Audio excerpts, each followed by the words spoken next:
Today we're taking a look at these NFL matches, which are happening on Saturday, December 24, 2022, and giving you match breakdowns, betting tips and predictions in general on these games. Welcome back to High Stakes. Before we dive into our video, don't forget to subscribe and push that notification bell to get notified as soon as we release these sport prediction videos. Also, check out our perks and join the High Stakes membership. Joining the High Stakes membership is easy, is cheap, but it will help a lot in the growth process of this channel. Plus check out our Patreon in the link down below if you want access for our premium picks. Our Patreon is a way for us to help you improve your chances of making more money. Multiple plans are available for each and every one of you. Stop wasting hours of your time searching for bad betting predictions that ends up costing you a lot of time and money. Join the High Stakes Patreon now and get the best betting picks. Going back to our video, we will give you 2 betting picks for each game, a team pick and a total pick based on facts and detailed explanation. Make sure to watch our videos till the end so you don't miss any of our picks. One more thing before we start, check out our new channel High Stakes Props and Parlays, where you can find our player props and parlay picks predictions. You will find the link in the description and comments section below. Buffalo Bills vs Chicago Bears. The Buffalo Bills step onto the field holding a record of 11-3 this year. In their last game, the Bills faced the Dolphins and earned the victory with a final of 32-29. Josh Allen finished 25-40th with 304 yards through the air and 4 TDs. He had a quarterback rating of 119.2 and walked away from the game with no picks. Dawson Knox averaged 16.3 yards per reception by totaling 98 yards on 6 receptions.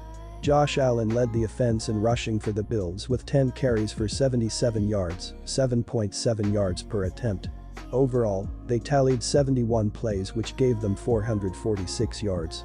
The Buffalo Bills ended up rushing 29 different times and compiled 150 yards, which came out to an average of 5.2 yards per carry. Against the run, the Bills conceded 188 yards on 25 tries, which is an average of 7.5 yards per run allowed. Buffalo conceded 17 completions on 30 attempts for a total of 217 yards and a completion rate of 56.7%. The Bears come into this matchup with a record of 3-11 this season. When they last took the field, the Bears took a loss by a score of 25-20 when they played the Eagles. Justin Fields ran the football 15 times for 95 yards, ending the contest with 6.3 yards per carry for Chicago. Byron Pringle was one of the featured targets for the Bears, bringing in 2 passes for 39 yards, 19.5 yards per catch. Justin Fields, 2 touchdowns, finished the game with 152 yards on 14 21st passing, while his QB rate was 119.5. He didn't throw any picks, and his average yards per attempt was 7.2 yards. Chicago allowed 33 rush attempts for 112 yards, 3.4 yards per carry. The Bears' pass defense allowed a completion percentage of 59.5%, relinquishing 309 yards on 22 for 37 through the air. The Bears finished the contest with a total of 248 yards while running 58 plays, 4.3 yards per play. Chicago ran for 5.2 yards per carry, finishing the game with 157 yards on 30 carries. I have no desire to fall into the trap of backing Buffalo as a large favorite. The Bills continue to let their backers down in that role, covering the spread just twice in their last 8 games. I would not bet against them winning this game outright, but it will likely be another close encounter, especially against a Chicago team that is going to limit the number of possessions in this game. The Bears like to run the ball throughout their games, which leads to lengthy drives. Fields is going to be a forgotten storyline this season due to Chicago's defense, but he will come closer to breaking Jackson's record on Saturday and will put his team in position to cover this spread. Our first pick is Chicago plus 8.5 points. Both of these teams heavily favor the run game compared to passing. That alone is going to slow down scoring. The Bills have a completion rate of 63.25% and are liable to default to running the ball if they don't find success in the air quickly. Their offense has run into some struggles in the past month, which is part of why the total has gone under in 3 of their last 4 contests. Both of these teams rank in the bottom 10 in giveaways per game, which will interfere with offensive execution. It's going to be a cold day in Chicago on Saturday, with a high of 10 degrees and nearly 20 miles per hour winds. I see this game being won or lost in the trenches and the scoring being muted as a result. Our second pick is under 39.5 points. New York Giants vs Minnesota Vikings. The New York Giants head into this matchup 8-5-1 for this season. In their last contest, the Giants went up against the Commanders and took home the win by a score of 20-12. Daniel Jones connected on 21 30-seconds with 160 yards passing. He had a QB rating of 77.6 and ended the contest without throwing an interception. Saquon Barkley was the leader on the ground for the Giants with 18 carries for 87 yards, 4.8 yards per carry. Richie James had an average of 10.5 yards per reception by recording 42 yards on 4 receptions. The New York Giants ran the football 30 times and amassed 128 yards, earning them an average of 4.3 yards per attempt. In all, they ran 62 plays which totaled 288 yards. New York relinquished 17 pass completions on 29 attempts for 228 yards and a completion rate of 58.6%.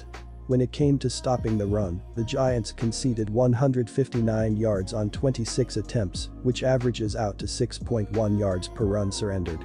The Vikings head into this matchup 11-3 for this year.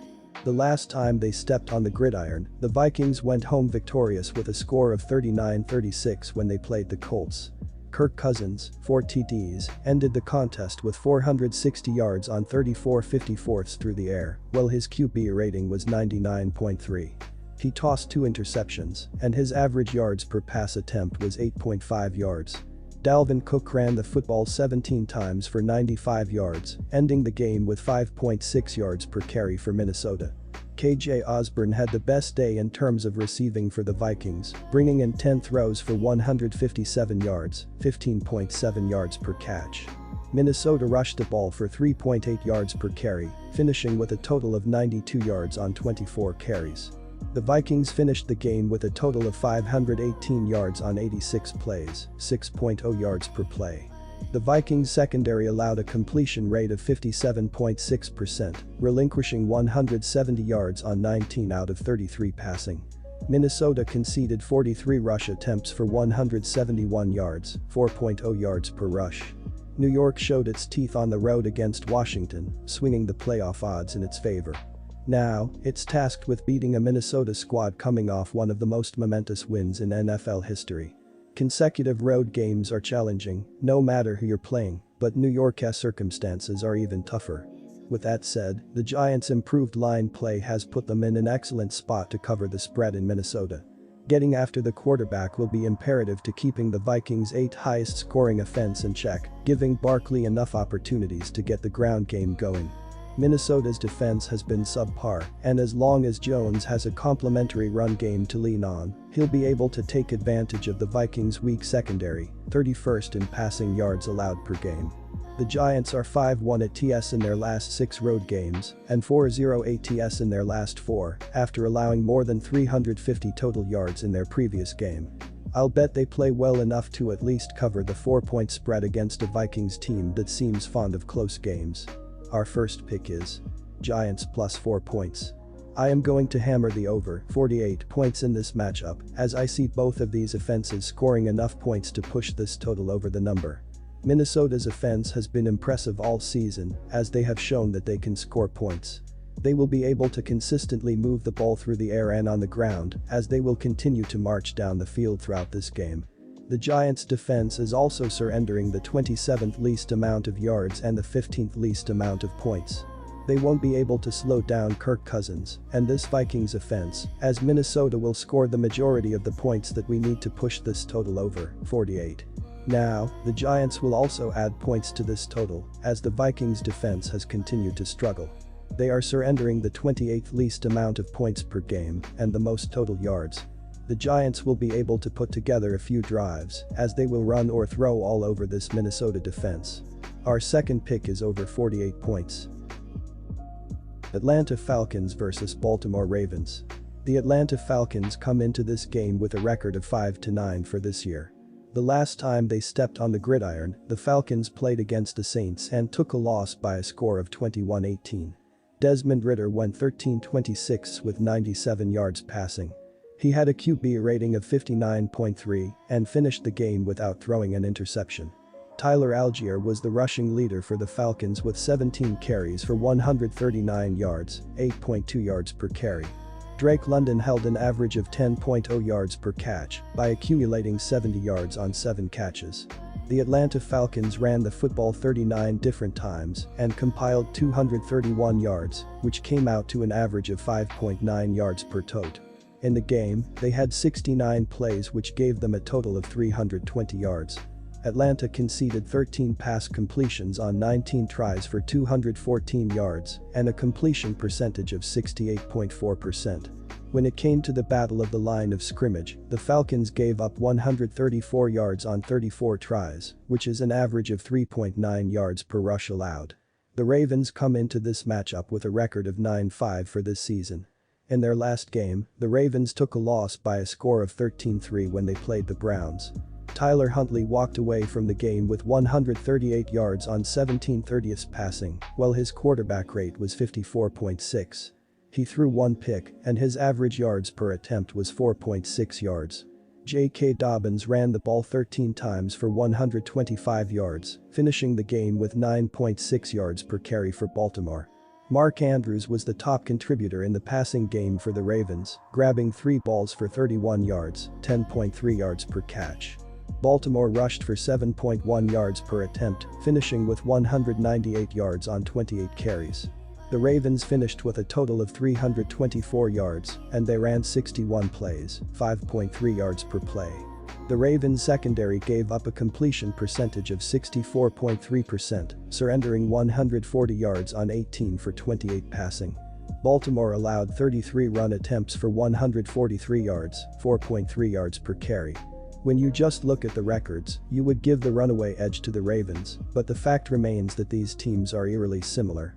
Both squads don't do a ton of damage through the air, preferring to grind things out with the run game. This is a matchup of 2 of the top 5 teams in the league in rushing yards per game, so expect a lot of handoffs and QB scrambles. The Ravens have the edge on the defensive side of the ball, but we've seen them blow multiple double-digit leads at home this season.